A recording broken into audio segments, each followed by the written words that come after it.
Agora para tudo que eu vou dar um abraço no meu médico, no meu amigo, neste querido. Vou levantar. Ai, que delícia, que bom estar aqui. Seja muito bem-vindo. Falei no seu Snap que essa é a sua casa também. Você sabe que você tem uma participação especial. A gente te vê sempre aqui, porque você dá várias dicas. Assim, quando você não vem, a gente passa uma dica sua. Tô sempre presente. Tá sempre presente. Fico feliz. Mas hoje a sua turma que te acompanha já tá ansiosa te esperando e eu quero aprender contigo. Quais são os 4 pilares? Esses que eu falei, foi você quem disse que seriam esses. Por quê e como é que você chegou a essa conclusão? Cláudio, foi assim, tanto a relação da mídia social. Eu nunca fiz uma mídia social buscando ser popular. Eu sabia que o meu tempo de consulta não era suficiente para dar para o meu paciente toda a informação que ele merece, que ele precisa e que eu tenho para oferecer. Foi então que eu comecei a desenvolver a mídia social para o meu paciente. Onde ali eu dizia, acompanhe a minha mídia, porque eu vou estar sempre orientando e postando orientações sobre saúde de uma forma geral. O que aconteceu é que essa repercussão na mídia foi tão grande e eu enxerguei ali uma oportunidade de poder ajudar pessoas que não iam na clínica. E com isso eu me senti muito melhor tendo essa oportunidade. Eu enxerguei aquilo como uma oportunidade. E aí, então eu tive que simplificar a medicina de uma forma que fosse acessível e inteligível para as pessoas. E aí a medicina é tão complexa e tão inteligente que eu quis simplificar em 4 pilares. E acredito que dessa maneira nós conseguimos abordar o que há de importante na saúde, Cláudia. Então, você já deve ter ouvido dizer que o homem é o que come. É verdade, mas na verdade o homem é o que ele absorve. Então não adianta só ter uma alimentação saudável, é necessário ter um intestino saudável. O indivíduo que passou uma vida inteira se alimentando mal, machucou o seu intestino, inflamou o seu intestino. Então ele precisa tratar esse intestino com respeito, fazendo uma desintoxicação, reposição de lactobacilos, para que então aquele alimento saudável seja totalmente absorvido e esses valores nutricionais atendam às necessidades de um homem saudável. Esse é o primeiro pilar. O segundo pilar é atividade física. É lógico que todo mundo sabe da importância disso. Não precisa ser um atleta, Cláudia, mas precisa deixar de ser sedentário. Sedentário hoje é um grupo de risco que é associado com o alcoolismo, ou com o tabagismo, ou com uma alimentação ruim, vai, sem dúvida nenhuma, aumentar os riscos de poder gerar alguma doença futura. Então, e deixar de ser sedentário, basta 30 minutos de caminhada. É muito simples para sair desse quadro perigoso que é o sedentarismo. Mas o que as pessoas não entendem ainda, mas a constelação em especial já, é que não há possibilidade de ter saúde física sem saúde mental, sem saúde espiritual e sem saúde emocional. E é essa abordagem que eu mais tento trabalhar com todos, a ideia de tentar manter a mente positivada, tirar a negatividade que as pessoas e o sistema e a sociedade nos impõem, aprender a respirar e meditar para resolver problemas de emoção, ao invés de do que querer usar medicação para tal. E de verdade, respiração, meditação, oração, palavras e pensamentos positivos, associado a uma relação respeitosa entre as pessoas que você convive e uma boa atividade física, faz de você um ser humano completamente mais saudável. O terceiro pilar fundamental é o sono. Nós estamos vivendo um mundo de ansiedade, de estresse, de competitividade, de incertezas, inseguranças e medo. Isso tem alterado o equilíbrio emocional das pessoas e gera um nível alto de cortisol, de um estresse, gera um alto nível de estresse, consequentemente uma secreção alta de cortisol. O cortisol é um hormônio que durante toda a história da humanidade ele era secretado para a sobrevivência. Ele gera situações no organismo em busca de proteger aquele indivíduo de sobrevivência, porque afinal de anos foram 3 milhões de anos, afinal de contas, foram 3 milhões de anos em que na era paleolítica o homem tinha que sobreviver pela fome, ataque e fuga de animais. O que acontece é que hoje o homem tem estresse emocional, seja por uma relação de um casamento ruim, ou uma relação profissional ruim, assédio moral, uma empresa em dificuldades, economia, perda de parentes, perda de sociedade, perda de dinheiro, concurseiros, jovens em busca de seu posicionamento sociocultural. Isso tem gerado muita ansiedade e estresse e estimula o cortisol. Só que diferente daquele período pré-histórico que gerava sobrevivência, as reações de um estresse hoje, numa questão emocional, alteram muito a qualidade de vida metabólica, hormonal e, consequentemente, acúmulo de gordura visceral e na circunferência abdominal. Então, o estresse precisa ser trabalhado, mas não com medicação, com atividade física, com alimentação, com pensamentos bons. E o quarto estresse, sem dúvida nenhuma, o quarto pilar é a reposição de vitaminas, de micronutrientes, de neurotransmissores. Que a gente não consegue tudo isso com a alimentação? Consegue com a alimentação, mas muitas vezes é necessário reposição, pois esse indivíduo passou por um período de estresse e depletou. Depletou serotonina, depletou triptofano, depletou hormônios. O pico de cortisol alto durante um período longo na vida de um ser humano causa doenças. E é isso que está acontecendo com a nossa sociedade. Vivendo com sobrepeso, com sensações de depressão, sendo tratados como depressão, mas muitas vezes são só tristezas e fadiga, e a sociedade está adoecendo. Porque sob estresse, com cortisol alto, a alimentação que ele encontra é uma alimentação industrializada, cheia de açúcar, cheia de farinha, cheia de produtos industrializados, corantes, edulcorantes, emulsificantes, gerando toda essa associação no indivíduo adoecido, aumentando os riscos de desenvolver doenças também. E aí vira uma bola de neve, porque esse indivíduo vai num médico, toma um medicamento que intoxica ainda mais o corpo. Perfeito. E aí fica, e ele não sai dessa situação e um potencializa o outro. Então, a ideia é, se a pessoa se enxergar em pilares diferentes, conseguir abordar esses pilares, a ideia é de que se promova a saúde. Então, a gente precisa de uma medicina, um médico integral, que trate o indivíduo como todo. Perfeito. Porque senão a gente vai por partes e vai bagunçando tudo. Por isso que eu não gosto e não quero ser especialista em nada. Eu costumo dizer que eu sou um médico holístico, eu quero ver o paciente como um todo. Mas para ser um bom profissional, não posso querer estar sozinho. E então existe a medicina integrativa, que é quando você com bons profissionais consegue gerar tudo que o paciente precisa. Bons nutricionistas, bom preparador físico, bom fisiologista do exercício, uma boa pediatra. E com isso nós conseguimos um bom ginecologista que pense em comum, todos promovendo em busca da promoção da saúde. Mas eles precisam ter comunicação, tem que estar tudo integrado. É o que eu faço no meu instituto, mas é o que eu peço para as pessoas tentarem buscar profissionais que se falem, que essa é a verdadeira medicina. Você começou falando sobre a má absorção, que se a gente come bem, mas não tem um intestino saudável, não tem uma absorção boa. Isso. Né? É verdade que o intestino é considerado o segundo cérebro? Como é que é isso? O que é isso? Eu já falei sobre isso aqui. Sim, vamos repetir sempre, porque é importante, Cláudia. O nosso intestino é, depois do cérebro, o órgão com mais terminações nervosas. Isso não pode ser negligenciado, não pode ser analisado. O órgão que mais tem relação nervosa com o sistema cerebral é o intestino. Então, qualquer alteração no seu intestino, uma distensão, um empachamento, um desconforto intestinal, gera muito desconforto emocional, gera muito desconforto de qualidade de vida nas pessoas. Portanto, ter um intestino saudável gera qualidade de vida no dia a dia. De novo, eu estou pensando na bola de neve, né? Por exemplo, a mulher naquela fase da TPM tem o intestino mais preso e ela já fica mais enfesada, brava beça. Enfesada é a palavra. É isso. Porque acumula, fica obstipada e fica irritada emocionalmente. Um acumulando o outro, exatamente isso que acontece.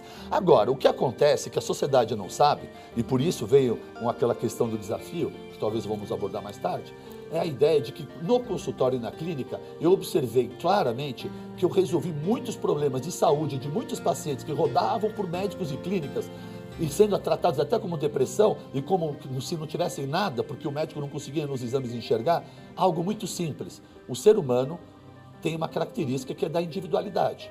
E, portanto, acreditar que aquele alimento que não faz mal nenhum àquele indivíduo não faz mal a nenhum outro é um grande erro. Temos que tratar nossos pacientes de forma individualizada. E aí, então, eu comecei a descobrir intolerâncias e sensibilidades alimentar na grande maioria dos meus pacientes que eu atendo. Seja ele ao leite, seja ele ao glúten da farinha, podemos falar mais claramente sobre isso, ou alimentos industrializados. E como eu tive essa experiência, eu acabei promovendo uma ideia de tentar estender isso às pessoas que não têm oportunidade de estar na minha clínica. Que é o desafio 30 dias. E essa foi uma das minhas maiores experiências e melhores experiências da minha vida. Poder gerar saúde e uma descoberta de saúde própria às pessoas que eu não conheço e muito provavelmente nunca os verei. E a ideia de poder atender gente do Brasil, até sem humildade, do mundo inteiro que me acompanha, Cláudia, e receber deles o feedback. Eu fui lá no Instituto Baracate, eu vou sempre, mas no ano passado tinha aquele DJ famoso, David Guetta. O David Guetta. Olha isso, chique, né? Até não poder mais. É muito legal. Olha. Mas assim, eu gosto de lembrar as pessoas mais simples, aquelas que jamais poderiam ter acesso à minha clínica. E com isso poder ajudá-las de alguma maneira. Isso me faz um homem feliz, Cláudia. De verdade, eu sinto uma missão e um propósito sendo cumprido. Você disse que cada indivíduo tem a sua tolerância e intolerância a determinados alimentos. O desafio 30 dias, o desafio Barakat, ele tira o glúten e a lactose por 30 dias. Você acredita que todos nós temos intolerância a glúten e lactose? Ou tem gente que pode comer glúten e lactose? Muito boa pergunta. Isso é importante ser esclarecido. Não estou aqui, eu vejo muita sociedade retrógrada querendo dizer que isso é modismo. Não, não há modismo, há uma falta de atualização deles.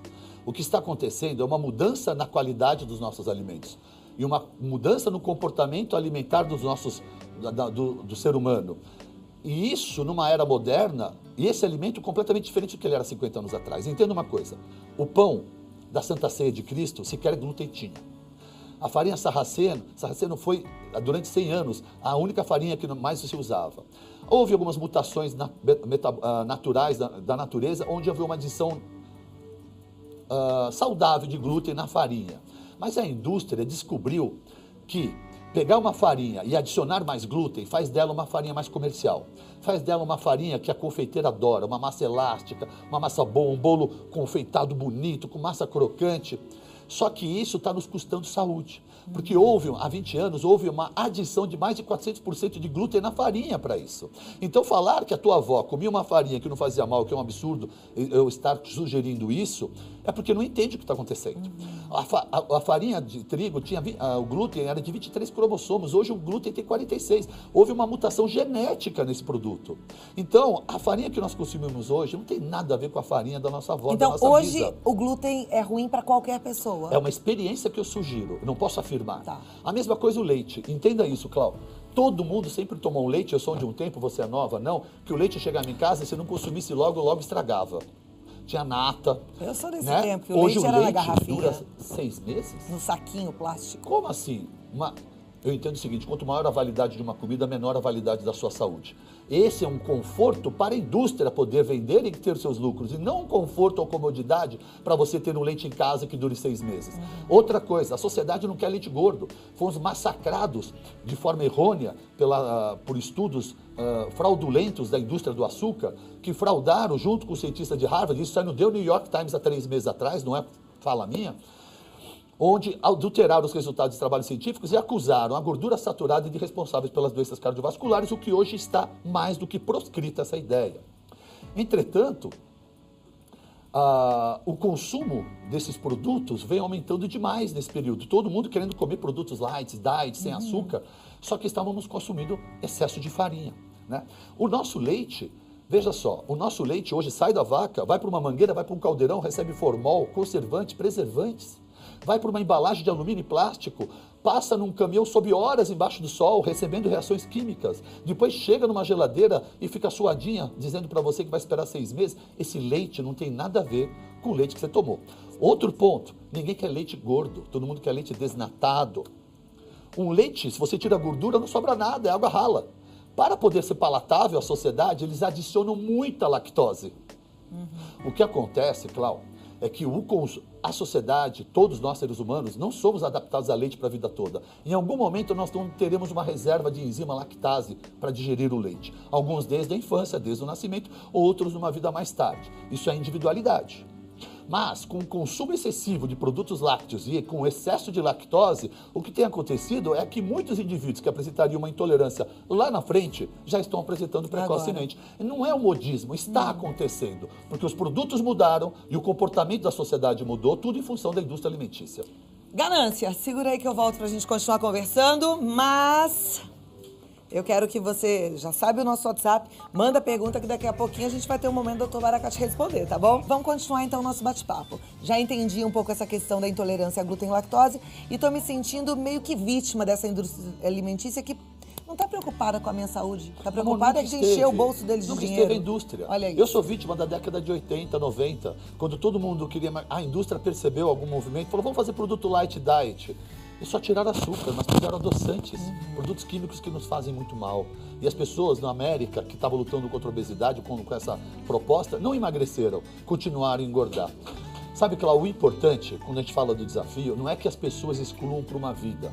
A proposta no desafio é excluir açúcar branco, sal branco, farinha branca, glúten, produtos industrializados, refrigerantes, suquinhos de caixinha, comidas congeladas. Experimentar comida de verdade, que é algo que você quer abordar. A experiência desses 30 dias, se nesse período de desafio a pessoa perceber que a barriga não ficou mais distendida, eu não tenho mais obstipação, eu não tenho mais diarreia, eu parei, diminuiu minha rinite e minha sinusite constante, não tenho mais enxaqueca, não tenho mais dor de cabeça, melhorou minha fadiga, as minhas manchas e a minha pele descascando melhorando, preste atenção. Se isso tudo melhorou no desafio, é porque muito provavelmente alguns daqueles alimentos que faziam parte da sua dieta não lhe conferiam saúde. Pelo contrário, estavam lhe roubando saúde, só que você não percebia. Se você entendeu e valorizou isso, é hora então de procurar um profissional para saber se você realmente pode ou não continuar com esses alimentos. O que é comida de verdade? Comida de verdade, amor, eu costumo brincar, eu tenho 2 exemplos. O primeiro é dizer que tudo que está embaixo da terra, sobre a terra, na água, caminha ou voa, eu posso comer. Você já viu pé de requeijão? Então não faz parte de comida de verdade. Já viu pé de pizza congelada? Então isso não é comida de verdade. Agora, se você pode pegar todos os alimentos dessa natureza, colocar à mesa, prepará-los com um ingrediente importante que a dona de casa esqueceu, que é devoção de amor no preparo de comida para quem ela ama, que está dentro de casa. Isso faz toda a diferença, Cláudia. Aliás, tem ainda aquele bolo maravilhoso? Eu quero que o Dr. Barakat experimente. Eu vou pedir para a produção pegar, segura aí um pouquinho, eu volto já já. É um bolo que a gente aprendeu a fazer agora de farinha de amêndoas, é o bolo de Jerusalém. Um bolo com xarope de rosas que ela extraiu da própria rosa. Você vai ficar apaixonado. Sem glúten, agora. Sem lactose e sem açúcar. É maravilhoso. Você vai ver que delícia que é. Continuo com o Dr. Mohamed Barakat, vai responder as dúvidas, vai explicar melhor os 4 pilares para um sono saudável. No intervalo, ele comeu o bolo todo. Que delícia. Cláudia, eu queria comentar uma coisa. Nós estamos vivendo uma sociedade com um comportamento tão comum e errado que parece normal. Todo mundo bebendo muito álcool. Álcool demais, Cláudia. Cigarro, comida, tudo errado, açúcar, farinha. Nós vivemos uma sociedade tão patológica que se o indivíduo estiver sentado numa mesa comendo 10 coxinhas com 3 refrigerantes cheios de açúcar, ninguém questiona, todo mundo acha normal. Mas se você levantar um suco verde e tomar, vai todo mundo apontar o dedo e chamar de louco. O indivíduo bebe álcool, fuma cigarro do lado dos seus filhos, ninguém acha isso anormal. Mas se ele quiser tomar whey protein ou tirar o leite do seu filho, ele é cruzado e criticado pela sociedade familiar. O que eu vejo é muita gente desinformada, mas principalmente muita gente com má vontade de aceitar a verdade, sair da zona de conforto, e quando vê alguém próximo mudando o estilo de vida, ao invés de admirar ou respeitar, critica. Critica, verdade. Critica. Então alguém que faz algo para ser mais saudável é criticado. Eu quero deixar bem claro que não é porque a maioria faz errado que isso é normal. Isso só é ordinário. O normal é ser saudável. Amei isso que você disse, porque eu mesma sou tão criticada, as pessoas, por quê? Mas tá fazendo por quê? Pra quê? Não precisa, só hoje. Onde é que estavam essas pessoas quando aquele amigo dele estava doente, estava 10 quilos, 20 quilos mais pesado? Por que ninguém um dia bateu nas costas e falou, amigo, eu te amo, diminui um pouco o refrigerante e a coxinha? Não, isso não. Agora, quando ele optou por ser saudável, é criticado, nós estamos com inversão de valores nessa sociedade patológica. Então, ó, dane-se essa sociedade. Cuida de você. De você e da sua família. Entra no desafio 30 dias. A gente tem inclusive uma arte com a lista das substituições. Vamos falar um pouquinho dela? Vamos lá. Tá no blog para todo mundo que quiser entender melhor, porque vale a pena essa navegada no blog. O blog, deixa eu passar para você o endereço, é www.doutorbarakat.com.br. doutorbarakat.com.br. Olha lá, trocar refrigerante por sucos orgânicos, o suco de caixinha por água de coco, tem muitas substituições fáceis. Entra lá, aliás, não só essa tabela de substituição, mas muitas outras dicas preciosas, né? Isso não é uma dieta, Cláudia.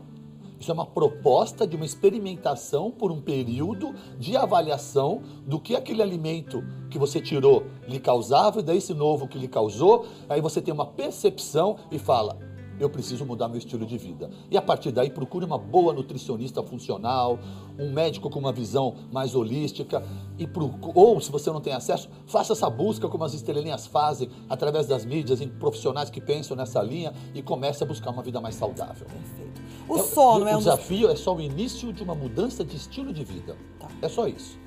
O sono é um dos pilares e ele tem sido um problema muito grande, né? As Nessa pessoas sociedade estão dormindo ansiosa. muito mal. Isso você acredita que é mais pela ansiedade dessa correria? Sem dúvida nenhuma, como eu lhe disse, quando o cortisol alto, diferente da pré-história, quando me preparava para atacar ou fugir de animais, ela tem descargas adrenérgicas para me preparar para esse combate. Só que a sociedade está tendo descarga adrenérgica dormindo. Porque o estresse emocional, o corpo não difere se você está em questão de uma sobrevivência ou Descarga não. adrenética dormindo é o que faz a gente acordar 3 da manhã? Aceso, ou com taquicardia, ou transpirando, ou mordendo dentes. Conheço um monte de gente, inclusive eu de vez em quando. Agora não, porque agora eu tô direitinho. Agora está modulada. Mas assim, que acorda às 3 da manhã. Isso tem a ver com essa questão hormonal. Sem dúvida nenhuma, porque o cortisol alto faz uma queda na sua produção de serotonina. Com isso, você às vezes fica triste. Com isso, você tem mais vontade de comer carboidratos. E sem serotonina, a nível de hipófise, você não converte em melatonina. E o seu sono perde qualidade. Além de perder qualidade e profundidade de sono, você ainda é despertado por uma descarga da adrenalina, que muitas vezes, de forma, quando ela é exagerada e o paciente é muito frágil emocionalmente, desenvolve a síndrome do pânico, que é tão conhecida por tantos. Agora, que nada mais é do que a fase aguda do estresse. Só isso. A síndrome do pânico é a fase aguda É uma do estresse. fase do Cuidar do estresse. estresse, pelo que não chega à fase aguda, não vai ter síndrome do pânico. Perfeito. Por isso é que é bom entrar no desafio já, acompanhar e seguir todas as dicas e recomendações do Dr. Baracate. Eu tenho a sensação de que quando, pelo menos isso comigo, conversando com algumas pessoas, quando eu como menos carboidrato, ou tiro carboidrato, eu tenho um sono mais leve. Por que isso acontece? Olha, você comer muitos alimentos, carboidrato ou outro, cada um depende da tolerância, antes de dormir não é saudável, né? O seu sangue vai ficar todo no seu processo digestivo, enquanto que ele devia estar no cérebro, fazendo reposições, fazendo produções de hormônios e neurotransmissores. E com isso você rouba energia vital para a sua recomposição mental no seu trato digestório, que ele devia estar descansado já, né? É essa a realidade. Nós estamos comendo... Cláudia, o que está acontecendo é que as pessoas... elas estão comendo, estão buscando felicidade na compulsão pelo álcool, pela comida, pelo açúcar e dizem que sem isso não podem ser felizes. O que eu vejo é uma sociedade muito triste se só encontra a felicidade na mesa. A felicidade não pode estar na mesa. Ok, tem várias perguntas aqui. Eu vou fazer uma, mas você responde daqui a pouco. Tá Qual bom. é o melhor? Exercício aeróbio ou musculação? A gente fala sobre isso já já. Doutor Baracate, o que é melhor? Caminhada, corrida, bicicleta ou musculação? Eu quero fazer duas respostas para essa pergunta. Uma pergunta como essa e a outra é assim, não existe o corpo ideal, Cláudia. Existe a melhor forma que o seu corpo pode ter. As pessoas têm que parar de criar expectativas erradas. Aceitar o seu código genético, eu sou assim e o melhor que eu posso ficar é assim. Porque uma das maiores causas de frustração, especialmente nas mulheres, é criar expectativa errada.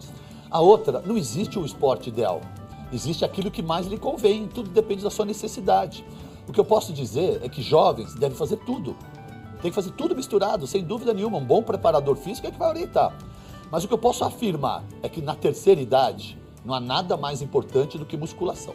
Há um erro muito grande nos homens e mulheres acima de 60 anos em querer, com alguns profissionais, de forma errônea na minha visão, querer ativar aeróbico. Ninguém precisa. Se ele já é um corredor maratonista, ok. Mas se ele quer ter qualidade de vida, o que um homem velho, uma senhora de idade precisa é de força muscular, de potência. Ele precisa sentar no sofá desse e levantar com facilidade e não com dificuldade. Isso traz dignidade ao envelhecimento. Maravilha. Bora fazer musculação, gente? Musculação sempre. Pergunta da Gisele, qual é a melhor opção para adoçar o dia a dia?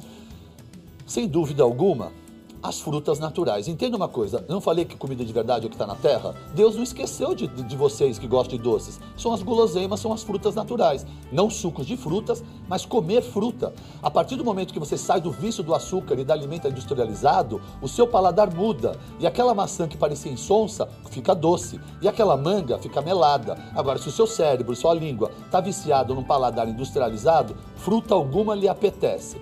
E para adoçar, se necessário, os produtos naturais, não os adoçantes artificiais. Então, prefira estévia e xilitol.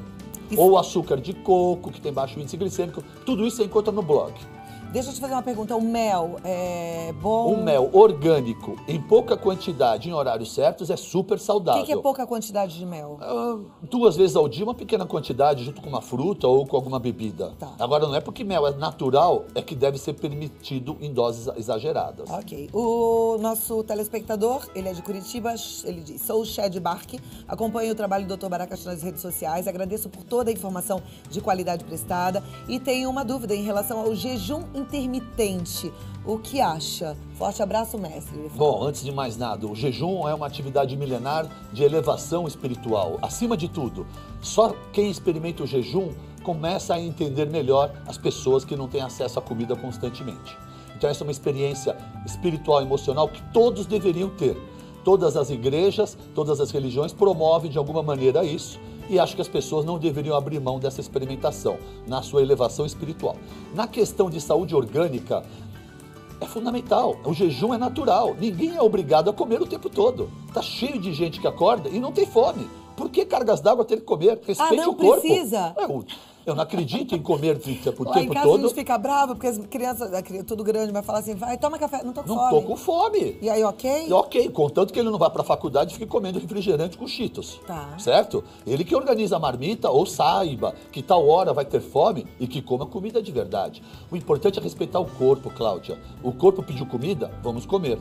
Porque essa história de comer obrigatoriamente não é saudável. Essa história de comer de 3 em 3 horas obrigatoriamente não é saudável? Não, isso foi desenvolvido pela indústria. A indústria quer que você coma um biscoitinho, uma barrinha, alguma coisinha de 3 em 3 horas. Tanto a indústria alimentícia como a indústria de suplementação. O seu corpo sabe quando você precisa, ele te dá o sinal. Respeite e coma. Só que escolha certo, coma comida de verdade. Maravilha. Tem uma pergunta... E o jejum provoca, nesse período curto, até 14 horas de jejum, muitos estudos científicos comprovam que não há perda de massa muscular.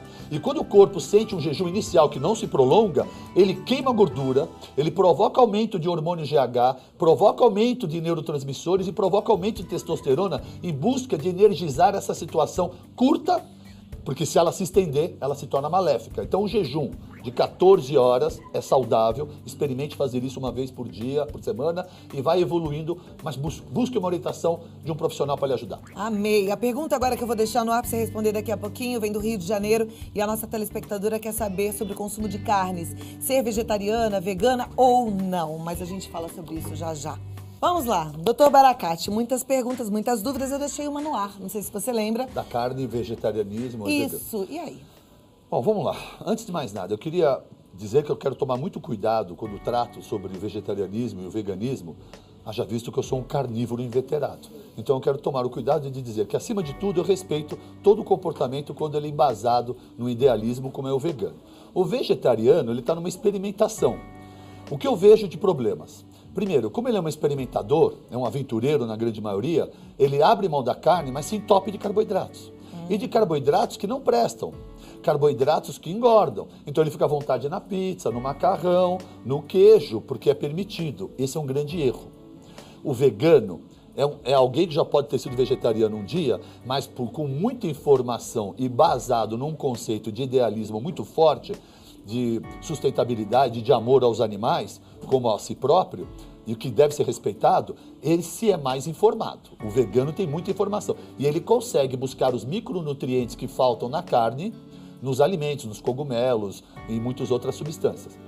Entretanto, ambos terão carências. A falta de carne gera carência e não acredito que possa suplementar absolutamente através de alternativas alimentares. Então a dica fica, suplemente com B12, e tome cuidado com o seu ferro, especialmente mulheres que menstruam um grande volume, pois o ferro e a ferritina pode gerar uma queda grande e uma anemia. Então, tomar cuidado com o ferro, B12, vegano, vegetariano. Não se aventure, procure um profissional, um bom nutricionista funcional, não precisa procurar um médico, que entenda a sua proposta e ajuste com os seus exames as carências vitamínicas e nutricionais através de suplementação. Legal. Aí a estrelinha da constelação de Catalão, Goiás, pergunta o seguinte, uma pessoa vegana, ela consegue ganhar massa muscular? Consegue, tem uma alimentação, só que, eu sugiro, use o whey protein vegano. Você precisa de uma carga de proteína maior. Os alimentos que não são oriundos da carne, eles não têm a proteína, não tem o valor biológico como tem o do ovo, como tem o da carne. Não tem. O valor biológico é o quanto você aproveita daquela proteína. Acima, no topo é o ovo, depois vem a carne e vem os suplementos de leite. Mas o vegano não usa nem leite. Então, use um bocadinho de suplementação de arroz ou de ervilha que vai atender a sua expectativa. A Joelma de Itatiba, ela quer que você fale sobre alimentação low carb. A low carb é um tema eterno nosso, já foi aqui. De verdade, eu peço para que você entre no blog e que você leia lá, porque você vai encontrar muito estilo de vida paleolítica e low carb. Mas a proposta é a seguinte: nós estamos sendo envenenados pela indústria alimentícia e por um comportamento midiático exagerado de que nós devemos comer carboidratos demais. E esse carboidrato não é saudável, farinha refinada e açúcar. A proposta do low carb é comer comida de verdade e comer carboidratos em pequena quantidade, low carb e high fat, e aumentar a gordura. Então use raízes, use batata doce, batata, mandioca, abóbora, use alimentos saudáveis como seu carboidrato, muito legumes, algumas frutas, mas abuse do azeite, das oleaginosas, da gordura boa, o óleo de coco, uma banha de porco, e fuja dos óleos vegetais, porque quando aquecidos se tornam gorduras trans. Tá tudo no meu blog. Perfeito. Agora a pergunta, eu gostei, porque eu quero saber isso também.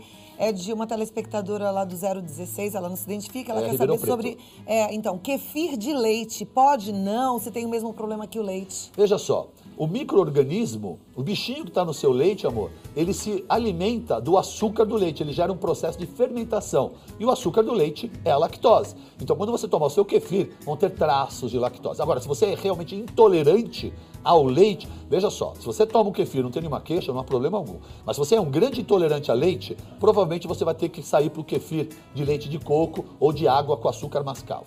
Bom, então, resumindo, é melhor não? Não, pode, contanto que você não seja contanto que o leite não seja um grande problema para você. Mas quem está fazendo dieta sem lactose, não. Se ele não pode lactose, opte por outro kefir. Tá. A pergunta agora é da Giselda. Ela quer saber sobre os lactobacilos. Como colocar em dia os lactobacilos? Bom, o kefir seria uma opção. Não posso dizer isso para você, porque é preciso avaliar quais são as suas necessidades. Mas existem muitas cepas. Um erro comum é que a pessoa, quando vai escolher um lactobacilo, usa ele a vida inteira. O intestino precisa de um rodízio de cepas. Então procure um profissional de saúde atualizado para que ele faça esse rodízio. Cada 3, 6 meses, trocar as cepas e as quantidades, buscando diversificar a fonte de entrada de lactobacilos para poder prover uma flora intestinal, uma microbiota, um microbioma saudável no seu intestino. A Priscila, ela quer saber se ela pode ter intolerância à lactose pelo seguinte: quando ela era criança, tomava leite de cabra e até hoje, quando toma leite ou algum derivado, fica com muitos gases, barriga fica inchada, às vezes tem até diarreia. E ela quer saber se existe um exame que possa fazer a avaliação ou diagnóstico disso. Priscila. Priscila, você toma leite e sabe que passa mal. Você precisa de um exame para isso? Eu vou te dar o exame mais eficiente e barato do mundo. Pare de tomar leite por 30 dias, amiga. Se você não tiver mais nenhum desses incômodos, você tem alguma dúvida de que era o leite que lhe causava isso? Ou você precisa de um papel escrito não tome leite? A partir dessa experiência, que é a proposta do desafio, você vai se tocar e vai falar, eu não posso mais com leite. Ah, você tem dúvida, Priscila? Então faz o seguinte, volte a tomar leite. Poxa vida, ficou 30 dias sem problema, tomou leite e voltou. Bezerrinha, procure um profissional e saia fora do leite de vaca. Opa! Aí uma pergunta que vem lá do DDD 49. Ela tirou as glândulas da tireoide e engordou 8 quilos, que é umas dicas. Não é tão simples, porque se a sua tireoide estiver bem ajustada com o seu profissional, ela não é mais a responsável pelo seu sobrepeso. Normalmente, porque você tirou uma tireoide por câncer, lhe gerou estresse. Você deve ter tido muita alteração metabólica pelo cortisol que eu expressei. E você acumulou uma gordura violenta rapidamente pelo estresse e ansiedade que qualquer indivíduo no mundo teria quando sabe que tem um câncer e vai ser submetido a uma cirurgia. Então, provavelmente, se a sua tireoide estiver corrigida, não é mais um problema dela. É um problema de cortisol e da sua alimentação que está errada num ambiente perigoso de estresse. Eu quero que você fale um pouquinho sobre saúde mental, emocional e espiritual, mas antes eu vou só fazer a colocação de um telespectador que me preocupou e aí você já responde com a sua mensagem final. A fibromialgia se instalou na minha vida, não tenho qualidade de vida, tomo vários remédios, não vejo resultado. Já pensei em até me matar, porque não aguento mais de dor. Fibromialgia é um problema do mundo moderno. Né? Durante muitos anos, os pacientes procuravam os médicos profissionais e na arrogância da medicina, do médico que não encontra nos exames uma causa, esses pacientes foram tratados como depressivos e como um transtorno mental a vida toda. Até hoje, o tratamento da maioria deles é antidepressivo, o que é um grande erro. Esse indivíduo que tem fibromialgia não dorme bem, eu tenho certeza, porque na verdade a fibromialgia se desenvolveu após uma fadiga por um longo estresse. Dorme mal. E se dorme mal, não acorda disposto. E dormir mal não significa ter insônia. Você pode deitar às 10 da noite e acordar só às 8 da manhã, Mas se você não acordou disposto, brilhando, o seu sono não teve qualidade. E se você não teve um sono de qualidade, como pode querer disposição se a função do sono é reparar a sua fadiga e restaurar a sua energia? Só que não é uma noite de sono de balada, nem um final de semana. Há anos ou meses dormindo mal. Então, a partir desse momento, dormindo mal, como pode ter energia se você não for restaurado? São vários pontos que têm que ser tratados. É muito difícil de dizer tudo o que é preciso da fibromialgia. Há necessidade de estimular a serotonina, há necessidade de procurar um profissional e avaliar se você não está com uma insuficiência adrenal. Muitos pacientes têm cortisol muito baixo e, portanto, não têm um hormônio mais poderoso anti-inflamatório corrigindo e tirando as suas dores. Há uma necessidade de uma combinação de vitamina D elevada, que esse é um dos nossos maiores problemas, junto com uma alimentação não saudável, a ausência de vitamina D nas pessoas. A fibromialgia, na minha visão, é a conjunção de tudo isso que nós estamos dizendo, de forma crônica e prolongada, levando à estafa no indivíduo, e aí então a expressão dessa fibromialgia, que em latim significa dor sem causa, né?